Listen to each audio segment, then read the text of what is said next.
नमस्कार, मैं अवधेश शुक्ला एक बार आपके सामने फिर उपस्थित हूँ एक नई कहानी के साथ। एक नया वीडियो, एक नई शुरुआत, एक नई कहानी, एक नया प्रयास। और ये प्रयास निरंतर चलता रहना चाहिए, चाहे कुछ भी हो। आज हम एक ऐसी कहानी सुनाएंगे आपको कि जिसे सुनने के बाद में आपको लगेगा कि मुझे ये गलतियाँ करनी चाहिए या नहीं करनी चाहिए। आप चाहे बिजनेसमैन हैं, चाहे स्टूडेंट हैं, या आप कोई जॉब कर रहे हैं, एम्प्लॉई हैं। लेकिन अगर आप बिजनेस माइंड रखते हैं या बिजनेसमैन हैं, एक एंटरप्रेन्योर हैं, तो आपको इस कहानी से बहुत कुछ सीखने को मिलेगा। इस कहानी को बड़े ध्यानपूर्वक सुनना है और इसमें ये सीखना है कि क्या गलतियाँ इतने बड़े बिजनेसमैन ने की जिसके कारण इतनी बड़ी कंपनी और इस तरीके से उसका आज नामो निशान खत्म हो गया है लगभग। तो इस कहानी की शुरुआत करने से पहले आप सभी से मैं एक रिक्वेस्ट करना चाहूँगा। जनरली मैं ज़्यादा करता नहीं, लेकिन करना चाहूँगा बिकॉज वो ज़रूरी भी है। इस चैनल को सब्सक्राइब, लाइक और अपनी फ्रेंड सर्कल में ज़रूर शेयर कीजिएगा, क्योंकि आपका जब तक प्यार नहीं मिलेगा तब तक वीडियो शूट करने में या फिर कुछ न्यूज़ स्प्लिट करने में मज़ा भी नहीं आता है, कोई नई जानकारी देने में मज़ा भी नहीं आता। तो चलिए शुरुआत करते हैं एक कहानी की, एक बिजनेसमैन की और एक बहुत बड़ी बिजनेस कंपनी की, एक बिजनेस ग्रुप की। आप सभी ने और हम सभी ने नाम सुना है वीडियोकॉन का। वीडियोकॉन जब शुरुआत में आई थी उसका कितना बोलबाला था, हर घर में वीडियोकॉन का प्रोडक्ट मिल जाएगा था। लेकिन आज कहीं वीडियोकॉन गुमसी हो गई है। क्या हुआ आखिर इस कंपनी के साथ में, ऐसा क्यों हुआ? कौन था इसका फाउंडर और कौन इस ऊंचाई पर ले गया और किन कारणों से ये कंपनी आज नीचे चली गई? तो दोस्तों, बात है 1955 की। नंदलाल जी एक बिजनेसमैन हुआ करते थे। उनकी थी एक शुगर मिल जिसका नाम था Gangaram sugar mill. Gangaram sugar mill, अच्छी खासी शुगर मिल चल रही थी, अच्छा खासा उस टाइम पे अर्निंग भी हो रही थी, बिजनेस था। तो उस मिल का सफलता के कारण उनके जो दो बेटे थे, दो नहीं बल्कि तीन बेटे थे, जिनमें से बड़े बेटे थे वेणुगोपाल धूत।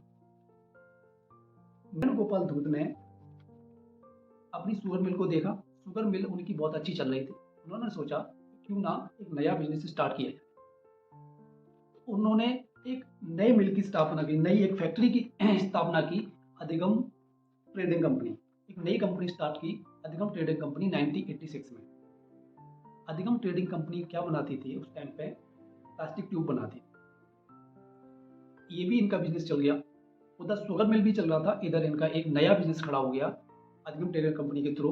तो इनका ये बिजनेस भी अच्छे से चलने लगा, पेपर ट्यूब भी उनके अच्छे खासे सेल होने लगे। अब क्योंकि देश और दुनिया बदल रही थी, टेक्नोलॉजी आ रही थी उस टाइम पर भी इन्होंने जो अपनी फैक्ट्री जो शुगर मिल लगाया था उसमें भी बहुत अच्छी मशीनें लाए थे। ये जापान से मशीनें लाई, टेक्नोलॉजी लेके आए और एक अच्छा खासा बिजनेस कर रहे थे इंडिया में। बट नई पीढ़ी आई, नई पीढ़ी ने एक नई शुरुआत की और नई शुरुआत के बाद में उसमें भी उन्होंने इन्वॉल्व किया और आगे बढ़ने की कोशिश की। और जो बिजनेसमैन होते हैं वो आपको पता ही है कि फॉरेन कंट्री में किसी न किसी देश में जाया करते हैं। तो उन्होंने कहीं से एक आइडिया लिया कि हमारे पास में जो है ट्यूब मिल तो है ही है, अब क्यों ना पेपर ट्यूब को हम इसको इन्वॉल्व करके वो भी बनाएं जो पिक्चर ट्यूब होते हैं। आपको पता है कि पिक्चर ट्यूब किस में यूज होते हैं? पिक्चर ट्यूब यूज होते हैं टीवियों में। इनको ये आइडिया आया कि इसको क्यों ना हम पिक्चर ट्यूब बनाना स्टार्ट किए। उन्होंने पिक्चर ट्यूब की मैन्युफैक्चरिंग स्टार्ट कर दी। वो जो पिक्चर ट्यूब थे, वो पिक्चर ट्यूब किसको दिया करते थे? पिक्चर ट्यूब दिया करते थे, सप्लाई किया करते थे जो टीवी बनाती थी कंपनी। उस टाइम पर टीवी का मैन्युफैक्चरिंग यूनिट कोई भी इंडिया में नहीं था, भारत में नहीं था। तो बाहर की देशों में इनका पूरा माल एक्सपोर्ट होता था और वहाँ से भी एक अच्छी खासी अर्निंग होने लगी। तो इनके लगातार बिजनेस में बिजनेस बढ़ते जा रहे हैं, अच्छी खासी अर्निंग हो रही, बढ़िया सफलता मिल रही है। तो जब तक व्यक्ति को सफलता मिलती है तो उसका क्या होता है, पेट बड़ा होता रहता है। वो सोचता है कि ये भी मिल जाए, वो भी मिल जाए। इन्होंने भी यही किया। क्या किया कि इन्होंने अब इन्होंने शुरुआत की कि हम इसमें जो टीवी में मेन क्या होता है, पिक्चर ट्यूब, बाकी के इलेक्ट्रॉनिक आइटम्स होते हैं, जो भी इलेक्ट्रिकल पार्ट होते हैं। तो इन्होंने सोचा कि पिक्चर ट्यूब तो हमारी है ही, अब क्यों ना हम इसकी एक यूनिट बनाएं, टीवी लॉन्च कर दें। भाई साहब, इन्होंने क्या किया कि 1987 में इंडिया में पहली कलरफुल टीवी वीडियोकॉन लॉन्च की। पहला ऐसा ब्रांड था इंडिया का जो भारत में ही मैन्युफैक्चर हुआ, भारत में उसके जो पार्ट थे वो एक्सपोर्ट होके आए और वीडियोकॉन कंपनी की शुरुआत हुई इस तरीके से 1987 में। 1987 में इसका नाम भी जो पहले अधिगम ट्रेडिंग कंपनी हुआ करता था उसको बदल के वीडियोकॉन रख दिया गया। वीडियोकॉन ने टीवी लॉन्च हुई और उस टीवी का एक अच्छा सा बूम हुआ और भारत की लगभग इतना एक्विजिशन किया इन्होंने कस्टमर के, क्योंकि उस टाइम पर कोई भी विदेशी कंपनी नहीं थी और दूसरी यूनिट भी नहीं थी किसी के पास में, यानी कोई दूसरा ऑप्शन भी नहीं था लोगों के पास। तो लोगों ने इनकी दबा की सेल हुई, कंपनी बूम पे हो गई, कंपनी के पास में अब एक और सोर्स हो गया और एक वीडियोकॉन एक लीडिंग कंपनी बन गई। धीरे धीरे इन्होंने 1987 से और 1991 के बीच में अपने और भी प्रोडक्ट लॉन्च किए, जिसमें आपका वीडियोकॉन का रेफ्रिजरेटर, वीडियोकॉन की आपकी इलेक्ट्रो मशीन, वॉशिंग मशीन और बहुत सारे इन्होंने इलेक्ट्रिकल के आइटम्स डिवाइसेस लॉन्च किए और सारे डिवाइसेस इनकी सफलता चूमते चले गए। तो कंपनी की शुरुआत में ग्रोथ बढ़ती जा रही थी। एक्चुअली जो बिजनेसमैन होता है उसकी यही एक कमी भी होती है कि जब उसको ये लगता है ना कि अब तो मैं जिस फील्ड में जा रहा हूँ वहाँ पे मुझे सफलता मिल रही है, तो इनका क्या है कि एक व्यक्ति क्या होता है कि वो सोचता है कि अब तो इसकी भी आप कर लो, उसकी भी कर लो। आप समझते हो ना, आप that means more than more and more, यानी आप इतना अधिक लेना चाह रहे हो बट वो आपके संभल नहीं पाएगा ना, तो मामला गड़बड़ हो जाएगा। तो इन्होंने यही गलती की। अब ये क्या करने लगे, अब ये अदर सेक्टर में घुसने लगे। अदर सेक्टर में ये घुसे तो इन्होंने एक के बाद एक कंपनियों की झड़ी लगा दी, यानी कि एक्विजिशन करने लगे। जो भी कंपनी लगे कि ये कंपनी ठीक चल रही है उसको उठा के खरीद लिया, दूसरी कंपनी लगी कि ये भी ठीक चल रही है, ये नीचे जा रही है, उसको उठा के खरीद लिया। अब खरीदने के लिए चाहिए पैसा, पैसा कहाँ से आएगा? पैसा आएगा मार्केट से या बैंक से। तो उस टाइम पे इतने इन्वेस्टर तो हुआ नहीं करते थे कि लो भैया करोड़ों रुपए ले जाओ और लगा लो बिजनेस में, उसमें कुछ इक्विटी हमें दे दो। ऐसा नहीं हुआ करता था। तब मिलता था लोन, और आज भी मिलता है लोन तो, बट लोन को आप किस तरीके से आप डाइवर्ट कर रहे हो अपने बिजनेस में, ये बिजनेसमैन के ऊपर डिपेंड करता है। तो कंपनी की ऑनरशिप ने हमेशा ध्यान दिया किस पे? एक्विजिशन और लोन पर। लोन इन्होंने इतना ले लिया कि वो कर्जे में दबते चले गए। अब मैं आपको एक बार लिस्ट गिनाऊं इनकी, इन्होंने कितनी कंपनियों को एक्वायर किया, तो सुनिए आप। 1995 में इन्होंने ग्लास मैन्युफैक्चरिंग स्टार्ट की, जो कांच बनता है उसकी मैन्युफैक्चरिंग इस्टार्ट की, जबकि इनको कोई भी प्रायर एक्सपीरियंस नहीं था, कोई भी एक्सपर्टीज नहीं थी। अब एक्सपर्टीज नहीं है, जिस क्षेत्र में घुसोगे तो लॉस तो होना ही है वापस। तो उसमें इन्होंने एंट्री की, लॉस में चले गए, उधर से लोन लिया, इसमें चले गए। 1998 में इन्होंने कंप्रेसर मोटर स्टार्ट की, कंप्रेसर मोटर भी बनाएंगे हम। फिर 2000 में इन्होंने फिलिप्स का एक प्लांट खरीदा। फिलिप्स का प्लांट तो चलो ठीक है, समझ सकते हैं, क्योंकि वो इलेक्ट्रॉनिक पार्ट्स बनाता था, उसकी जो भी मैन्युफैक्चरिंग थी उसके टीवी के बिजनेस के अकॉर्डिंग ये तो एक्विजिशन ठीक था, बिकॉज वो मिलता जुलता बिजनेस हो रहा था, तो वहाँ तक तो ठीक है। लेकिन इनकी अभी भी भूख नहीं मिटी। अब इन्होंने 2004 में पेट्रोकेमिकल, दैट मीन्स ऑयल और गैस की रिफाइनरी भी खरीद ली। यानी आप इलेक्ट्रॉनिक के बिजनेस को छोड़ के जो अच्छा खासा चल रहा था, रिफाइनरी में घुस गए। यानी कि टाटा और अडवाणी ये भी बनना चाह रहे थे उस टाइम पे। लेकिन गलत नहीं है, लेकिन वो होना चाहिए कि आपके पास में जो कर्जा आ रहा है वो कर्जा आप लगा कहाँ रहे हो और आपको उससे अर्निंग मिल रही है कि नहीं, या फिर होड़ लगी है। यानी कि किसी की होड़ में मत पड़ो। आपके पास में अगर उस चीज़ की एक्सपर्टीज है तो उस बिजनेस में कर डालो, अगर नहीं है ना तो जो बिजनेस कर रहा है ना उसके साथ हाथ मिला लो, अच्छे रहोगे। भाई साहब इन्होंने, वेणुगोपाल दास जी ने यही किया। इन्होंने किया क्या कि नए बिजनेस को खरीदते चले गए और मार्केट से लोन उठाते चले गए।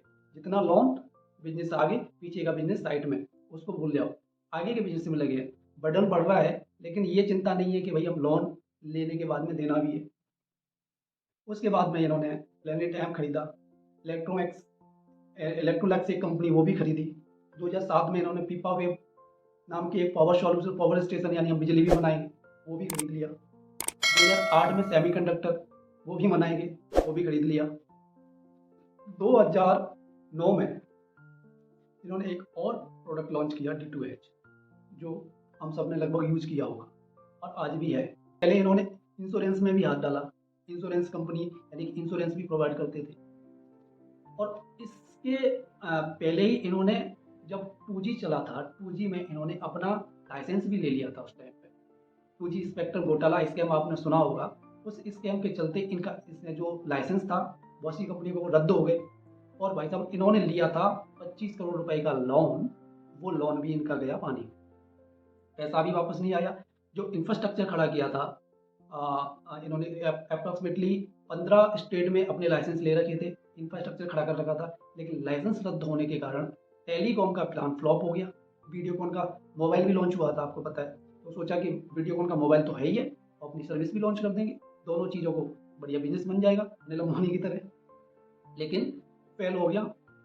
वो जो भी 2500 करोड़ का लोन था वो सारा लोन गया पानी। 25,000 करोड़ का ही था वो, 25,000 करोड़ का लोन था और वो लोन भी गया पानी में। अब हुआ क्या, 2009 में ड्यूटी टेस्ट तक तो ठीक है कहानी। इसके बाद में इनका एक आपने नाम सुना होगा चंदा मल्होत्रा, ICICI बैंक की जो MD थी, उनके साथ में एक 32,000 करोड़ का घोटाला आया था। वो भी कंपनी के ही वजह से आया था, वो एक अलग स्कैंडल था, उसकी हम चर्चा नहीं करेंगे। तो उसके कारण से कंपनी का जो गुडविल बिल्कुल हो गया डाउन। और वहाँ पर इस समय तक कंपनी के पास में जो लोन की वैल्यू थी 2018 में, लोन की वैल्यू थी वो थी 88,000 करोड़ की। 88,000 करोड़ की लोन को लेके कंपनी कहाँ तक चलेगी। लीडिंग कंपनी थी एक इनके पास में, वो थी ओनली वीडियोकॉन। वीडियोकॉन की अर्निंग से ये उस 88,000 करोड़ का इंटरेस्ट भी नहीं दे पा रहे थे। इतना सब कुछ होने के बाद में फाइनली डिसाइड किया कि कंपनी को बैंकक्रप्ट किया जाए, और इन्होंने अपना जो है बैंकक्रप्सी का एप्लीकेशन 2080 में अप्लाई कर दिया और कंपनी की हो गई नीलामी। नीलामी होने के बाद में कंपनी को जो है दूसरी कंपनी ने खरीदा। उसके बाद में भाई साहब चले गए विदेश। आपको इस कहानी के माध्यम से मैं केवल ये बताने की कोशिश कर रहा हूँ, एक कहावत है ना, आधी छोड़ पूरी को धावे, उसके पास आधी भी ना रहती है। तो वही हुआ इस कंपनी के साथ में। इन्होंने अपनी एक कंपनी 1 से 2 की, 3 की, जहाँ तक तो ठीक है, बट मल्टी एक्विजिशन कहीं प्रॉब्लम में डाल देती है। या तो आपके पास में उस चीज़ की एक राइट एक्सपर्टीज़ है, राइट टीम है, तो आप उस काम को कर सकते हो, बट एक्सपर्टीज़ नहीं है और उस बिजनेस में घुस रहे हो, उसमें घुसने से पहले आप किसी पार्टनर के साथ में मिलकर काम कीजिए, वो पार्टनर से आप एक्सपीरियंस लीजिए, देन आप उस बिजनेस को सेपरेटली कर सकते हो। अदरवाइज वीडियोकॉन जैसे हाल हो जाते हैं, या रिलायंस ग्रुप जैसे हाल हो जाते हैं। रिलायंस ग्रुप में रिलायंस जो अंबानी वाली थी उस जैसे हाल हो सकते हैं, क्योंकि जब तक कंपनी की लीडरशिप अच्छी नहीं होगी, और लोन को मैनेज करना बहुत ज़रूरी है। आजकल जो स्टार्टअप आ रहे हैं वो लोन पे फोकस क्यों नहीं करते हैं, क्योंकि स्मार्ट लोग हैं। स्मार्ट लोग कभी लोन पे नहीं जाते हैं, वो जाते हैं इक्विटी पे। इक्विटी को आप डाइल्यूट करो ना, आप अपनी हिस्सेदारी को डाइल्यूट करो, उसके बाद में आप आगे बढ़िए। जो आपके साथ में पैसा देने वाला है वो भी आपका सपोर्ट करेगा और वो भी आपके साथ में मेहनत करेगा। आप क्यों चाहते हो कि आप लोन लेने के बाद में बहुत ज़्यादा सक्सेस हो जाओ? ज़रूरी नहीं है, हो सकता है आपका बिजनेस फेल हो जाए, लोन आपको देना ही है, तो आप कर्जे में तो डूबे हो। कर्जा हमेशा आपको पटाना ही होता है, चाहे बैंक का हो या मार्केट का हो, किसी का भी है। लोन वहाँ तक सीमित है जहाँ तक आपको पता है कि इस लोन को हम यहाँ इन्वेस्ट करेंगे और यहाँ से हमको इतना आउटपुट मिलेगा, उसके ज़रिए हम इसका लोन का इंटरेस्ट सहित दे सकते हैं। अदरवाइज़ ये सारी गलतियाँ जो वीडियोकॉन ने की है वो आने वाले समय में किसी से भी हो सकती है। तो सबसे पहले तो सीख ये है कि आप मल्टीटास्किंग, मल्टी प्रोजेक्ट पे फोकस ना करें, जो भी आपका बिजनेस चल रहा है उस पर फोकस करें। सेकंड, अपने लोन को कंट्रोल करके रखें। थर्ड, टीम की लीडरशिप और विजन क्लियर होना चाहिए। जो भी कंपनी है उसकी लीडरशिप और विजन क्लियर होना चाहिए कि मुझे जो बिजनेस हम कर रहे हैं उसको आगे 10 साल में, 5 साल में किस मुकाम पर लेके जाना है। अगर चाहते तो क्या वीडियोकॉन की टीवी आज आपके घर में नहीं होती? क्यों सैमसंग, क्यों LG, ये सारी जो विदेशी कंपनियां 1991 में स्टार्ट हुई था, उसके बाद में वीडियोकॉन का सेल डाउन हुआ और इन्होंने भी उसको भी ना देखकर बाकी की कंपनियों पे फोकस जैसे ही किया, तो डेफिनेटली क्या होगा, अदर कंपनियों को मौका मिल गया तो वो कंपनियों ने एंट्री कर ली। सभी के घर में आज देखा जाए तो एक ह्यूमन प्रवृत्ति भी है कि फॉरेन का जो माल है वो बहुत अच्छा है, क्योंकि हम प्रीफर करते हैं भाई विदेशी कंपनी है तो अच्छी होगी, वो इतनी दूर से आई है तो हो सकता है अच्छी होगी, अच्छे पार्ट्स होंगे। ऐसा नहीं है, वीडियोकॉन अपने आप में बहुत अच्छा प्रोडक्ट था एक समय में, लेकिन उसकी खराब लीडरशिप की वजह से और कंपनी का विजन क्लियर ना होने की वजह से फेल हुआ। तो इस कहानी से आप लोगों ने क्या सीखा, इस चीज़ को हमें आप कमेंट बॉक्स में बता सकते हैं। और आपको वीडियो कैसा लगा, इसका फीडबैक हमें ज़रूर दें। वीडियो को अभी तक सब्सक्राइब नहीं किया है, एक बार सब्सक्राइब जरूर कर लें। चलिए मिलते हैं अगले वीडियो में।